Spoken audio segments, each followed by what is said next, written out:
प्रातःकाल।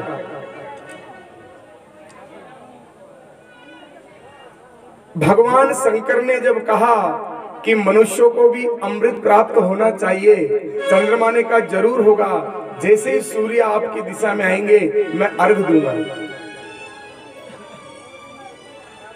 तो सूर्य प्रहर के अनुसार 8 दिशाओं में घूमता है।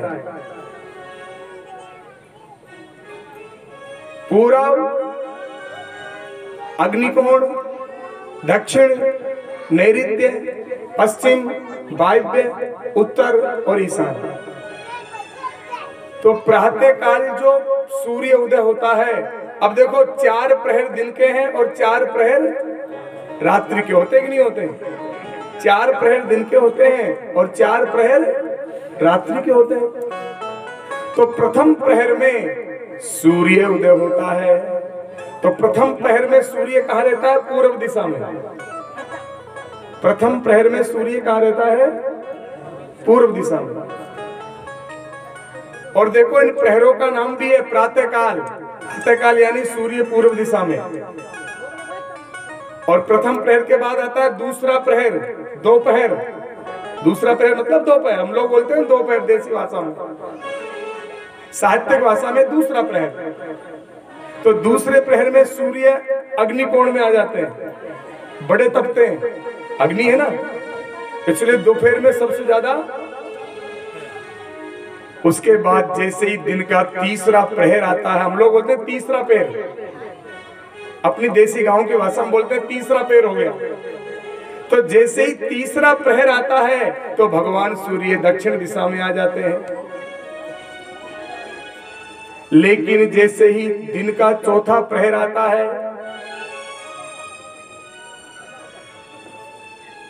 संध्या से पहले, रात्रि से पहले, तो सूर्य भगवान नैऋत्य कोण में प्रवेश कर जाते हैं। ये दिन के 4 प्रहर हो गए, दिन खत्म, अब रात्रि प्रारंभ है। तो रात्रि का जैसे ही प्रथम प्रहर आता है तो भगवान सूर्य पश्चिम में पहुंच जाते हैं, पश्चिम में। और जैसे ही रात्रि का दूसरा प्रहर आता है तो भगवान सूर्य वायव्य कोण में पहुंच जाते हैं। और रात्रि का जैसे ही तीसरा प्रहर आता है तो भगवान सूर्य उत्तर में पहुंच जाते हैं। लेकिन रात्रि का जैसे ही चौथा प्रहर आता है उस समय भगवान सूर्य ईशान कोण में पहुंच जाते हैं, जहां शिव जी का वास है। अब चौथा प्रहर कितने बजे आता है? देखो, एक प्रहर मतलब दिन के 4 भाग करो, एक भाग का एक प्रहर होता है, 4 भाग कर दो। उसी प्रकार रात्रि के 4 भाग करो। तो रात्रि का चौथा प्रहर आएगा ब्रह्म मुहूर्त में, यानी सूर्य उदय से 3 घंटा पहले। 12 घंटे की रात्रि है तो 3 घंटे का पहला प्रहर, 3 घंटे का दूसरा प्रहर, 3 घंटे का तीसरा प्रहर, 3 घंटे का चौथा प्रहर, 12 घंटे हो गए।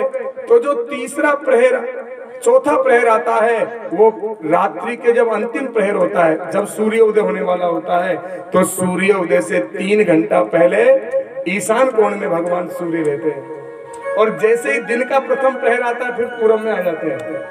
अब ईशान कोण में जैसे ही पहुंचे तो चंद्रमा अमृत से पूजा करता है, अमृत झरता है। अब ब्रह्म मुहूर्त में, यानी कि सूर्य उदय से 3 घंटा पहले जो भी मनुष्य जाग जाता है, जो स्नान करता है, जो पूजा पाठ करता है, उन सबको अमृत प्राप्त होता है और उनकी आदि व्याधि रोग पीड़ा मिट जाती है। लेकिन जो सूर्य उदय के बाद तक भी सोता रहता है उसको अमृत प्राप्त नहीं हो पाता।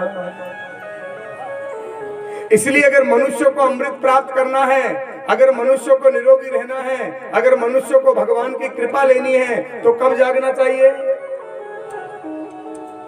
कब जागना चाहिए? दिन के सुबह 8 बजे नहीं तो 10 बजे।